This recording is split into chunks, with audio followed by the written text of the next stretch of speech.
Ante todo, agradezco vivamente a don Raúl Gómez Barranco que me haya invitado a participar en esta cuarta semana de la historia, que lleva por título algo tan grato como Camino de Santiago, un camino de fe con historia. Acepté con mucho gusto el honor de poder dirigirme a ustedes, amigos del apóstol Santiago y del camino de peregrinación a su sepulcro. Para mí es un placer poder hablarles de nuestro apóstol en una coyuntura tan especial como es el Año Santo compostelano. Reciban de mi parte y de los miembros de la Archicofradía Universal un cordialísimo saludo. Y ya, sin más preámbulos, si les parece, entramos en materia. La imagen que presentamos en primer lugar y que en no muy atenta mirada bien pudiera ser considerada del apóstol Santiago, corresponde, sin embargo, a San Francisco Javier. Y luego veremos con detalle por qué, en efecto, es así. Esta otra sí que es la del Santo Apóstol. Y puede decirse que, en líneas generales, la imagen de Santiago Peregrino es su representación más frecuente. Las dos imágenes coinciden en que los santos a quienes representan con hábito de peregrino y concretamente con el hábito característico de los peregrinos a Santiago, el bordón, el zurrón peregrino, la esclavina y sobre todo las conchas de vieira,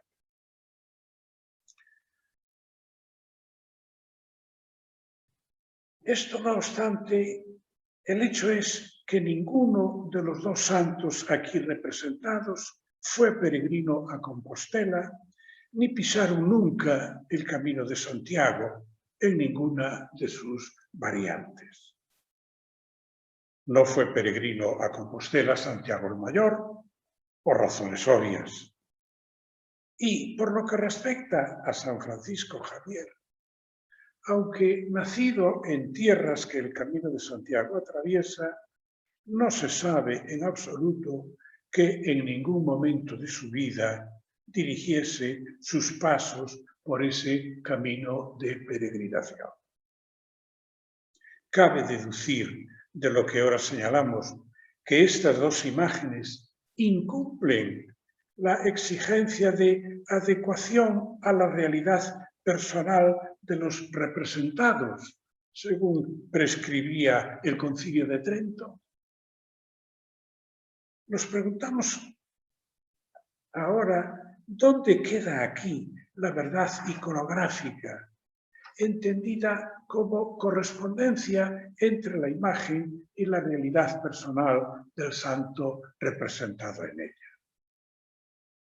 No se nos ocurre, sin embargo, juzgar que estas dos representaciones incurran en una tergiversación, en una falta de autenticidad o que simplemente sean una falsedad iconográfica. ¿Por qué? En el Concilio de Trento, a mediados del siglo XVI, concretamente entre 1545 y 1563, desemboca la más reciente de las controversias en el mundo cristiano sobre las imágenes. Es decir, sobre si es procedente o no lo es realizar y exhibir en los templos imágenes de los santos.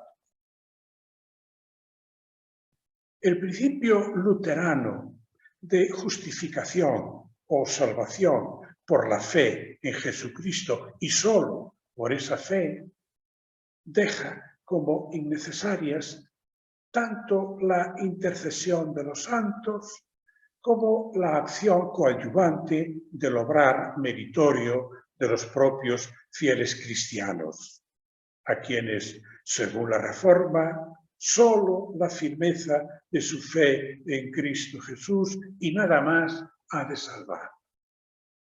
De este modo, al dar de lado y no tener en cuenta el buen obrar de la persona, sus obras meritorias, pierde importancia para el proceso de la salvación que nuestros comportamientos imiten la vida virtuosa de los santos de la Iglesia.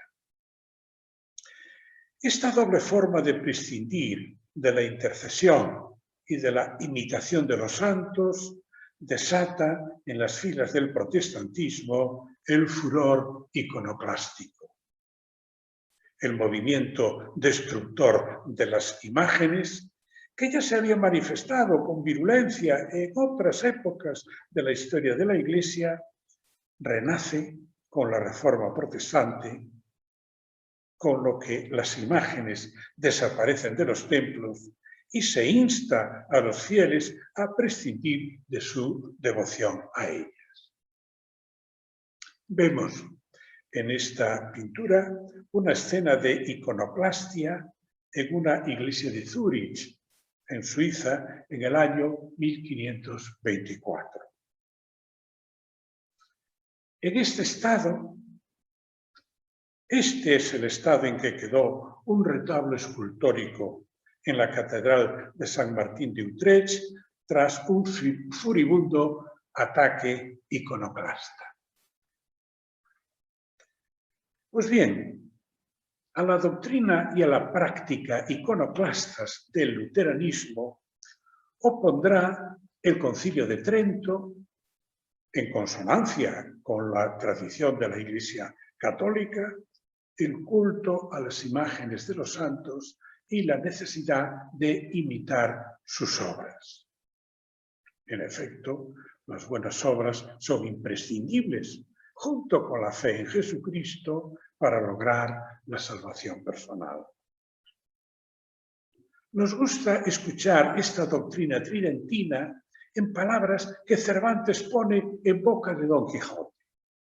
Este, en conversación con Sancho y con ocasión de referirse a la inutilidad de un agradecimiento que se quedase solo en palabras y buenas intenciones, sin pasar a las obras, dice a su escudero: el agradecimiento que se queda en el solo deseo es cosa muerta, como muerta es la fe sin obras. Estas últimas palabras son puro Trento. Las buenas obras, la vida virtuosa, no es que sean un simple mérito, es que resultan imprescindibles para alcanzar la salvación. Y a la hora de emular los buenos comportamientos, resulta fundamental la imitación de la vida virtuosa, de la que los santos de la Iglesia son ejemplo y paradigma. De ahí la conveniencia que se proclama de exponer sus imágenes a la veneración de los fieles en los templos.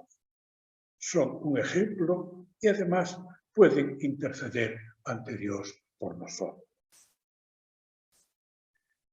Pero a la hora de hacerlo, a la hora de propugnar que se lleven a los templos las imágenes de los santos, previene el concilio contra algunos excesos o defectos en las representaciones iconográficas que podrían dar pábulo a las críticas protestantes.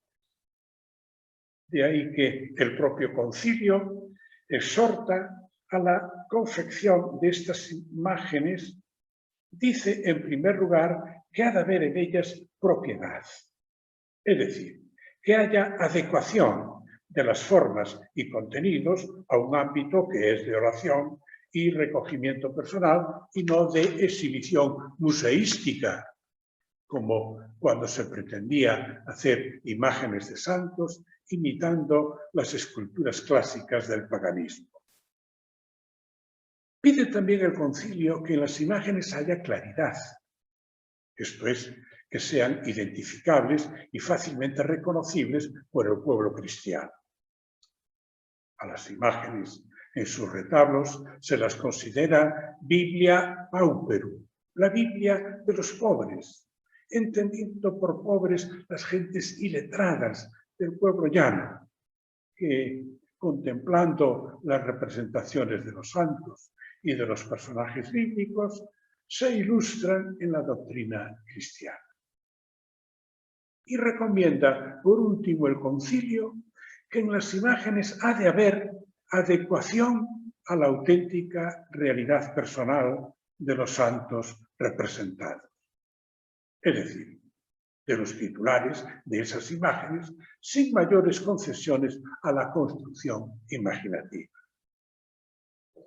Volviendo sin más dilación al planteamiento con que iniciábamos esta exposición, este Santiago y este Francisco Javier, peregrinos compostelanos, se adecúan a la auténtica realidad de los santos representados. ¿Cabe en el caso hablar de verdad iconográfica?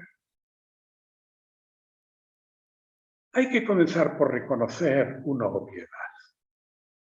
Los dos peregrinos a Compostela, representados en estas dos imágenes y contemplados en su literalidad, en lo que a simple vista se nos alcanza, constituyen una ficción. Una ficción plástica o iconográfica. Pero el hecho de que sean una ficción no les quita posibilidad de expresar y representar grandes verdades. La ficción en plástica, así como en literatura, pongo por caso, puede constituirse en vehículo a través del cual camina y se expresa la verdad. La novela, por ejemplo, que es obra de ficción en sus personajes, en sus escenarios y en su argumento, posee normalmente una clara voluntad predicativa. Predica, dice cosas, a veces muy acertadas, acerca de la realidad, del mundo, del ser humano, de la vida, etc. Y no solo la llamada novela histórica, que presenta por caminos de ficción hechos que realmente acontecieron en la historia.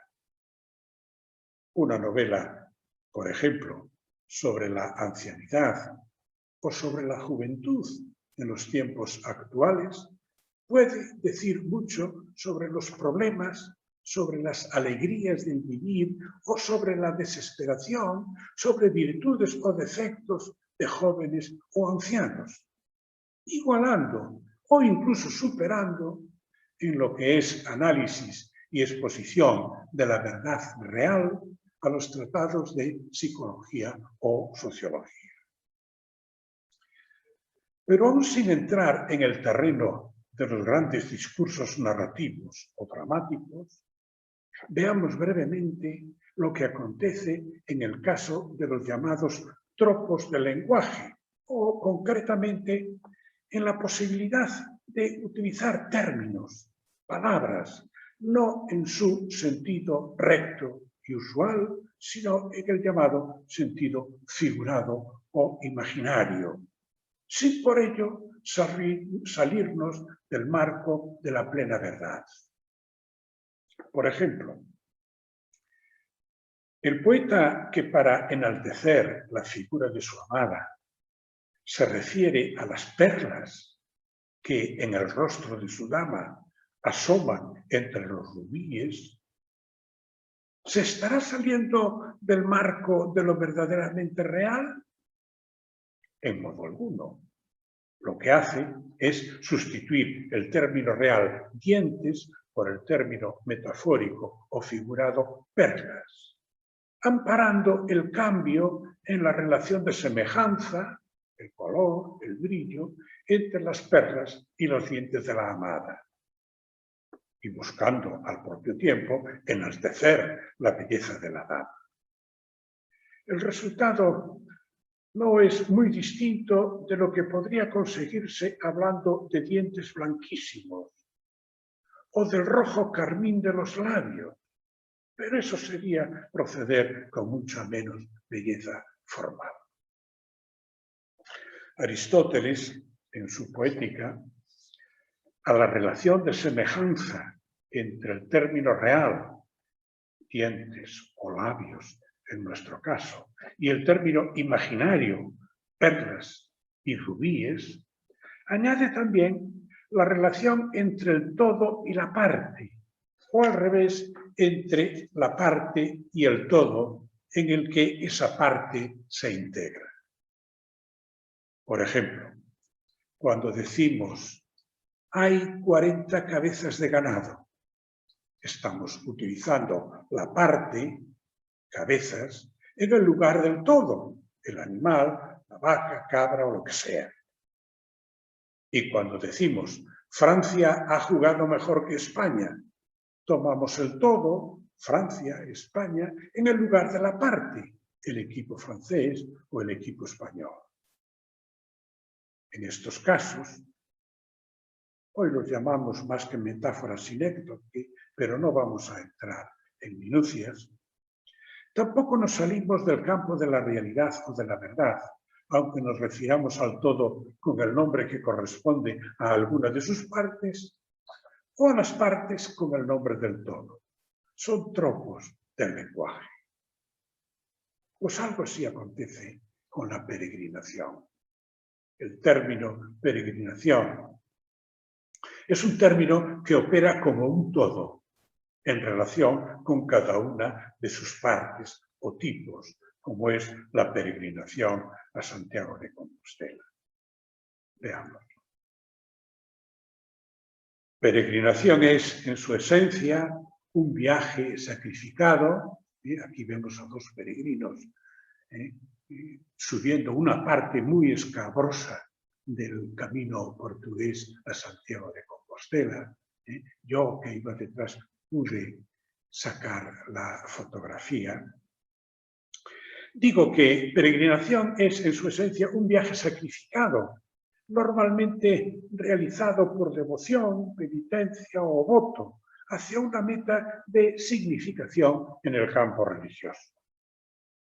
En el mundo cristiano son históricas las grandes peregrinaciones a Jerusalén, a los santos lugares, a Roma, al sepulcro de San Pedro, y a Santiago de Compostela, el sepulcro del apóstol Santiago el Mayor. Hay muchísimas más peregrinaciones que tienen por meta santuarios famosos a nivel mundial, regional o local. También es frecuente en el mundo cristiano que se aplique el término de peregrinación a largos y normalmente muy sacrificados viajes de carácter apostólico, evangelizador o misional, que suelen llevar a la persona que los realiza muy lejos de su lugar habitual de residencia. Es decir, en el mundo cristiano, peregrinación opera a modo de término genérico, de gran alcance o extensión, como un todo, que se aplica luego y se concreta en diferentes tipos o modalidades específicas. Cuando Dante, en la Divina Comedia, consigna que por peregrino en sentido estricto no se entiende sino el que va a casa de Santiago o vuelve de ella, está haciendo cargo del uso que ya en sus tiempos se hacía del término peregrinación y peregrino en sentido específico, referido concretamente a la peregrinación a Santiago. Al lado del término romero, para el que peregrina a Roma, o al término palmero, para el que lo hace a Jerusalén y a los santos lugares. El hecho de que el término peregrino se emplee específicamente para denominar a los que peregrinan a Compostela, confiere a estos peregrinos y a su peregrinación un singular carácter preeminente. Esta preeminencia no se refiere a la naturaleza en sí y a las propiedades reales de las distintas peregrinaciones. No se ve, en efecto, por qué peregrinar a Compostela tenga que ser mejor o más importante que hacerlo a Roma, a la cabeza de la cristiandad y sepulcro de San Pedro, o a Jerusalén y los santos lugares de la vida y muerte de Jesucristo. No, esta preeminencia de la que hablamos se refiere sobre todo a lo que respecta a la vestimenta y signos o distintivos externos del peregrino a Santiago. De modo que estos distintivos van a ser utilizados para las demás peregrinaciones, al menos a nivel iconográfico.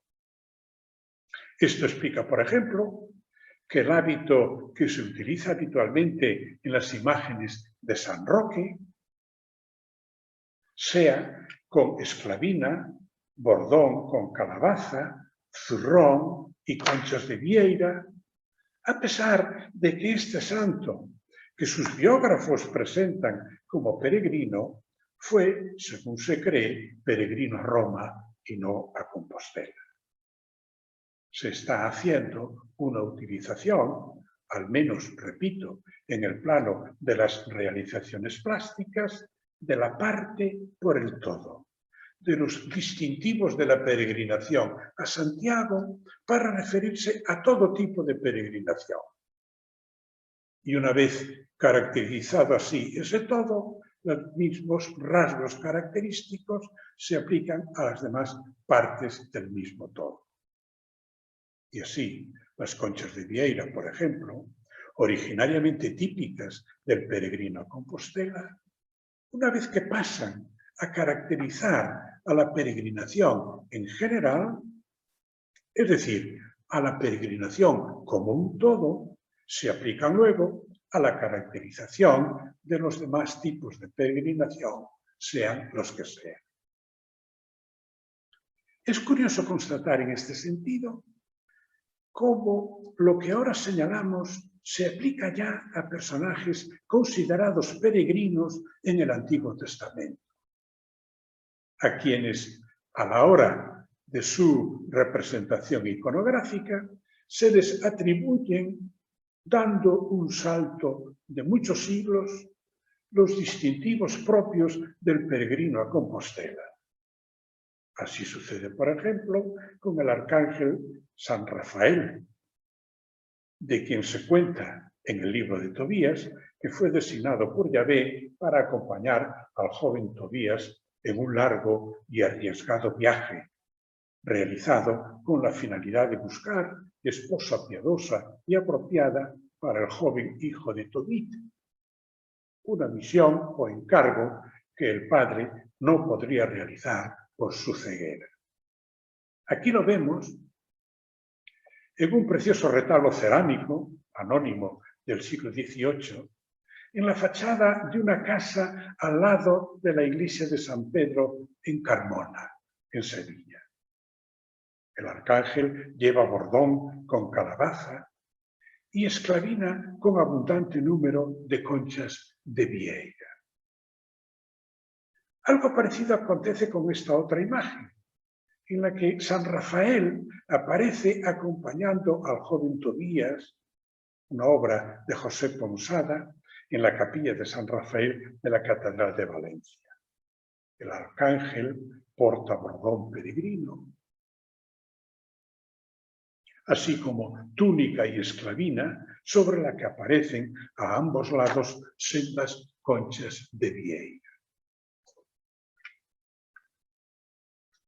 Con respecto ya al Nuevo Testamento, es igualmente frecuente encontrar representaciones de los Reyes Magos con hábito de peregrino.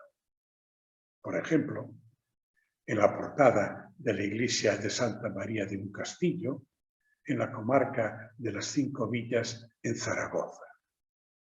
Los magos se muestran, como podemos ver, con el atuendo y boato, no con el atuendo y boato que es propio de los reyes, sino con las ropas del peregrino: túnica, zurrón y robustos bordones, distintivos que se les atribuyen en referencia a su larga peregrinación buscando a Jesús recién nacido.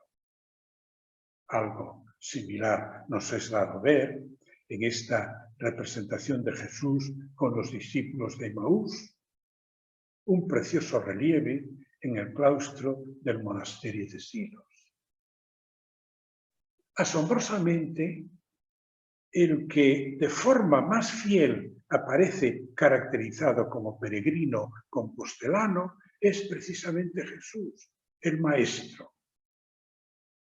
Repárese, en efecto, que él es el único de los tres que muestra una vistosa concha de vieira en su zurrón peregrino. El trasfondo bíblico de esta caracterización de Jesús como peregrino estaría en la frase del discípulo Cleofás, uno de los caminantes de Emaús, según se relata en Lucas 24. «Tu solus peregrinus es in Jerusalén».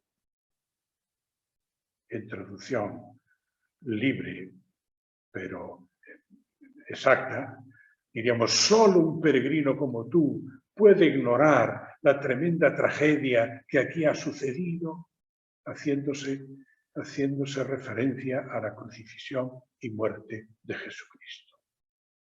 Tratado Jesús como peregrino, el que se le presente iconográficamente con hábito de peregrino a Compostela constituye una aplicación más de una sinécdoque metáfora de la parte por el todo. Es decir, se representa como peregrino a Santiago a todo tipo de peregrino.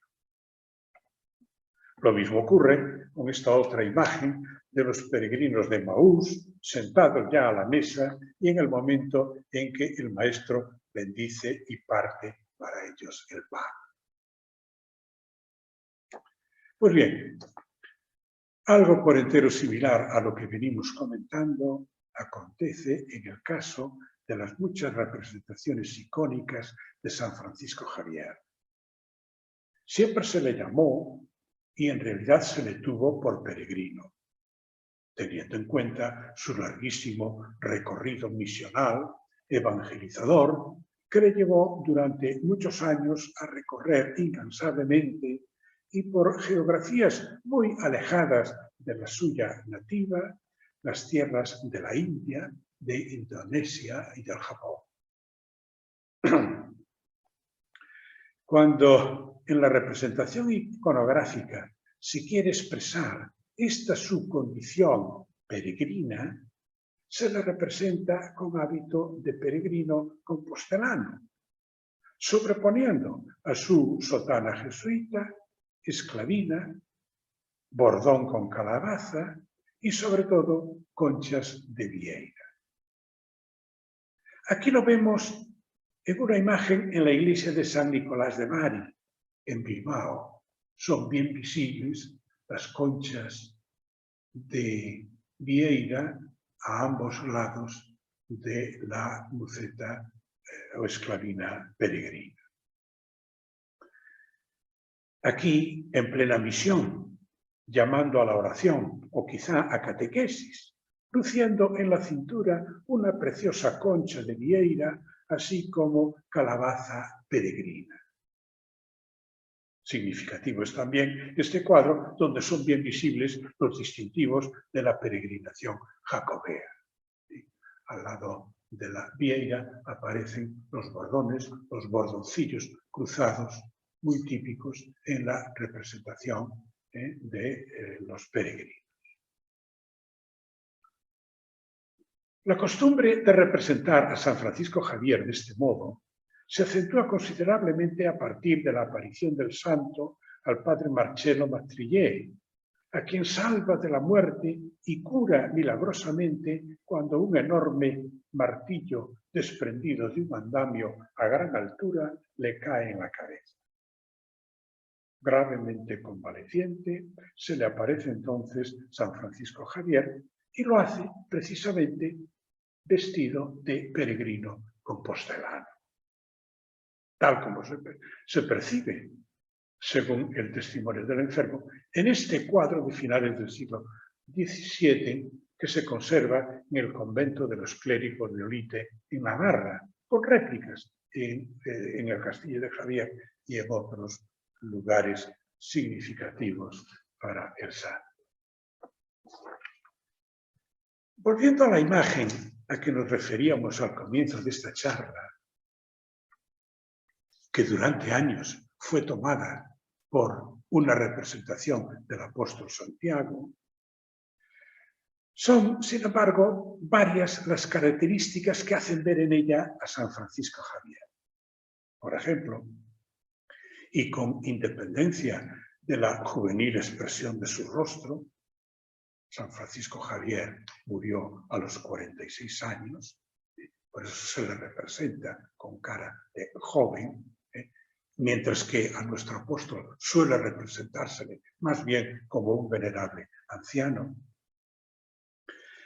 Y además de que viste, más que túnica peregrina propiamente dicha, la sotana jesuítica ceñida en la cintura, es muy característico de sus representaciones iconográficas el detalle que suele repetirse en casi todas de su hábito o sotana abierta en el pecho, como intentando expresar la necesidad de proporcionar refrigeración y desahogo a un corazón ardiente en el amor divino. Un corazón que en efecto se muestra ardiendo en llamas en otras imágenes suyas. Y a la llamarada que se desprende aquí del corazón del santo. Es preciso reiterar en todo caso que las equivalencias establecidas entre la peregrinación compostelana y los demás tipos de peregrinación se restringen, como decíamos, a lo que respecta a la sola representación icónica o iconográfica. Un terreno el de las imágenes, en el que, por cierto, es frecuente la utilización de la sinécdoque de la parte por el todo.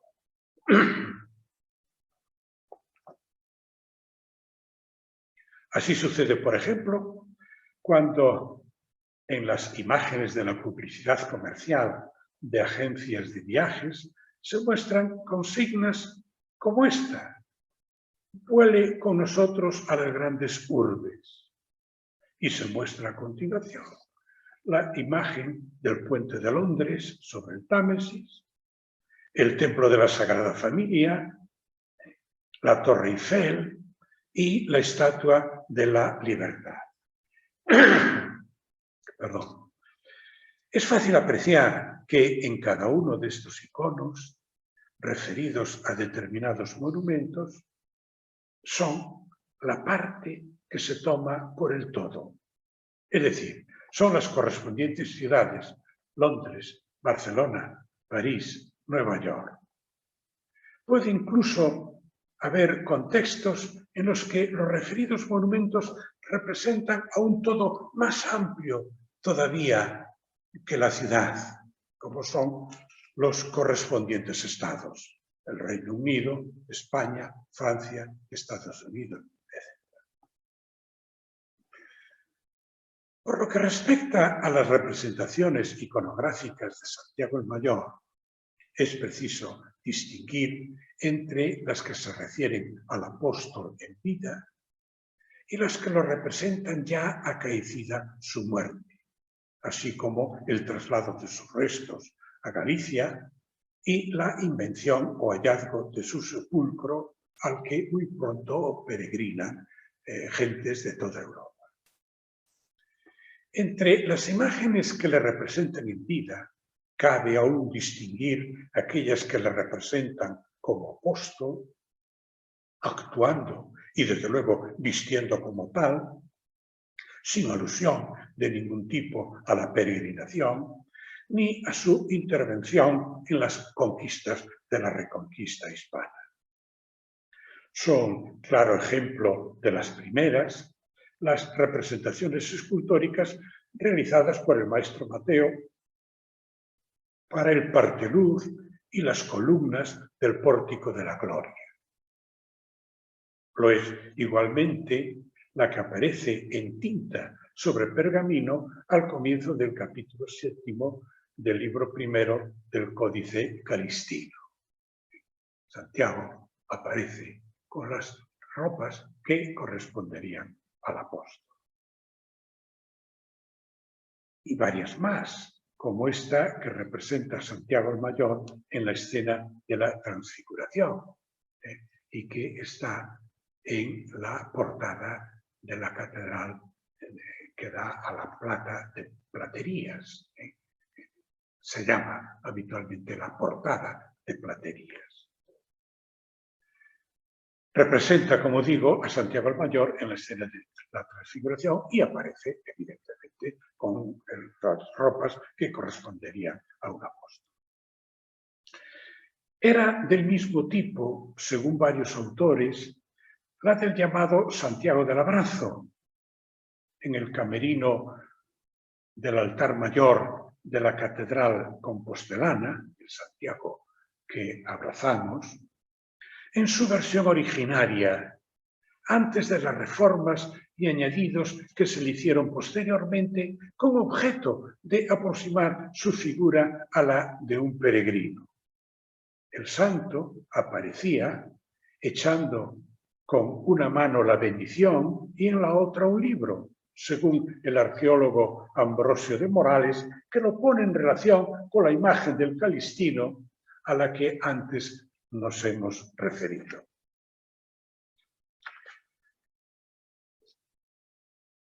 Pero hay también una reconstrucción retrospectiva de la imagen de Santiago el Mayor, sobre la que se proyectan los círculos del peregrino, y esto afecta ya a varias de las imágenes del apóstol que la representan en vida, pero portando ya distintivos de la peregrinación jacobea, que ha de producirse siglos más tarde.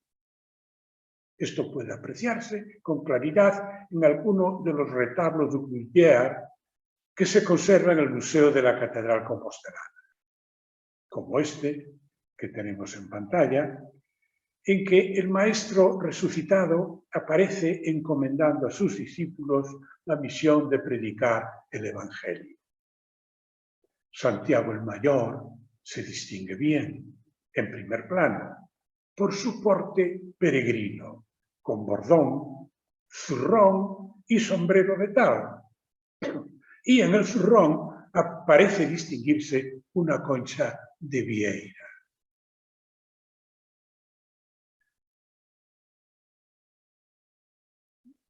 Lo mismo sucede en esta tabla en la que Santiago se postra ante la Virgen del Pilar.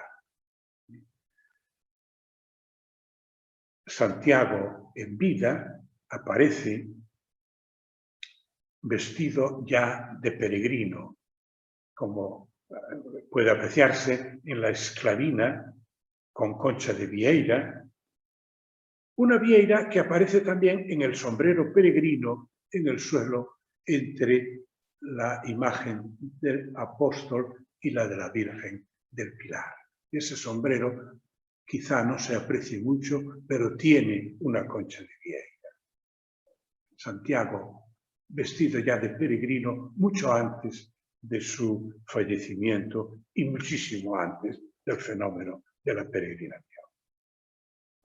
Entre estas representaciones de Santiago en su etapa de apóstol, pero ya con atuendo peregrino, y con independencia de lo que luego hemos de consignar con detalle, pudieran explicarse de forma similar a lo apuntado en relación con San Francisco Javier, como intento de expresión icónica de la condición realmente peregrina del propio apóstol Santiago el Mayor, salido de su tierra hacia los caminos de Iberia, que ha de recorrer incansable en misión evangelizadora.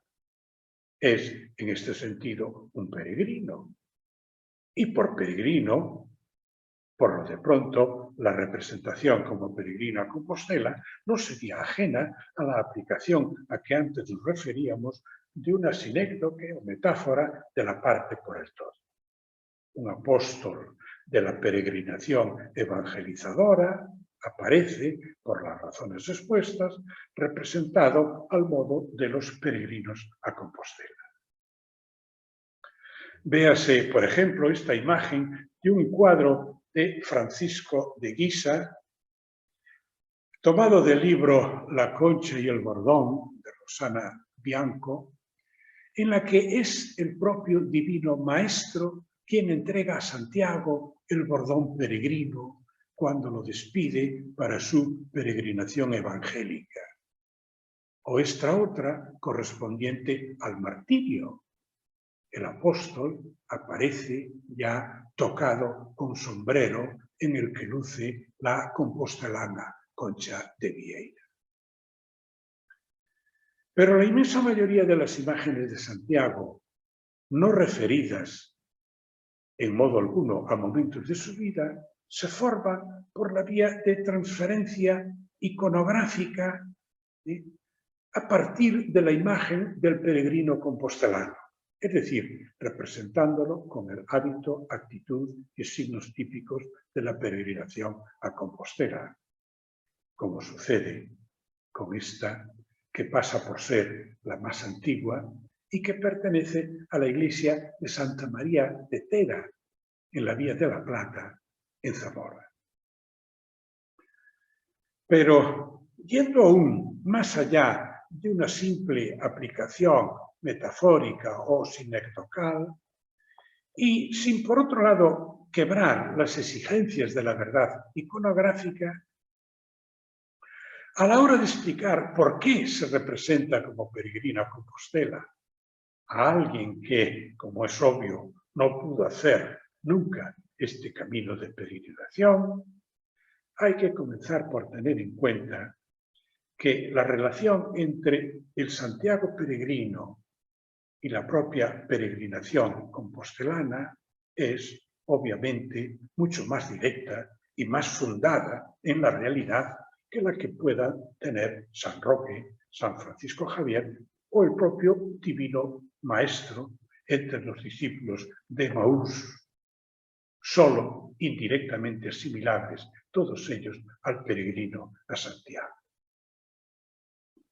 Es preciso tener en cuenta que Santiago el Mayor es una realidad esencial en la configuración y realización de la peregrinación compostelana, hasta el punto de que, representado como peregrino, se constituye en personificación de la propia peregrinación, lo cual justifica sobradamente que en la configuración y caracterización de su imagen aparezcan los distintivos típicos del peregrino compostelano. Personificar es encarnar de una manera eminente una cualidad, una idea, etc. O concretar en alguien la representación de un suceso, idea, etc. Santiago el Mayor representa y así personifica la peregrinación compostelana por ser un constitutivo esencial de la misma. Sin él, por de pronto, la peregrinación no existiría. El peregrino no se sentiría impulsado a emprender la marcha si no operase sobre él la atracción impulsora suscitada por el fin o meta a conseguir, que es el sepulcro del apóstol.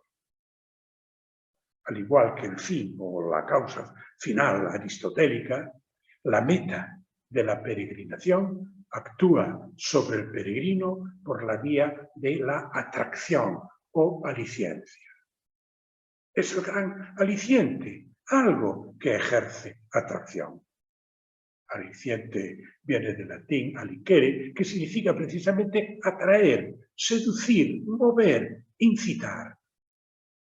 Desde muchos miles de kilómetros, el sepulcro apostólico atrae, impulsa, moviliza y orienta al peregrino desde el inicio hasta el final de la peregrinación. En muy parecido sentido a lo que Aristóteles decía del fin o de la causa final por la que actuamos, el propósito o finalidad de peregrinar es lo que primeramente actúa en el plano de la intención, de las intenciones del que va a ser peregrino, y lo último que se cumple en el plano de la ejecución. Alcanzada en efecto la meta, la acción finaliza. Siendo así las cosas, el apóstol está presente e influyente en la peregrinación de principio a fin, es decir, desde sus inicios, el momento de la intención, de la decisión, hasta su culminación. Y como quiera que está presente e influyendo en todo el proceso, también pone dirección concreta a este proceso, lo dirige, y no solo en lo referente a las geografías concretas a recorrer, sino en el sentido más profundo del recorrido. Según sea, en efecto, la naturaleza de la meta a conseguir, así serán los medios y los procedimientos que para ello se requieren física y espiritualmente.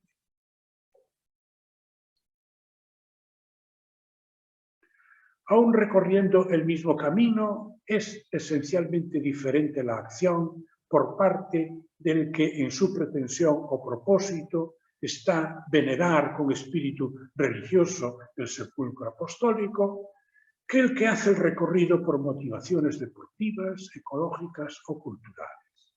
Solo el primero es auténticamente peregrino. Esta condición o carácter que concurre en la figura del apóstol Santiago, de ser causa motivadora, impulsora y orientadora de la peregrinación, así como constitutivo esencial de su naturaleza, hace de su figura, como decimos, una personificación de la peregrinación compostelana.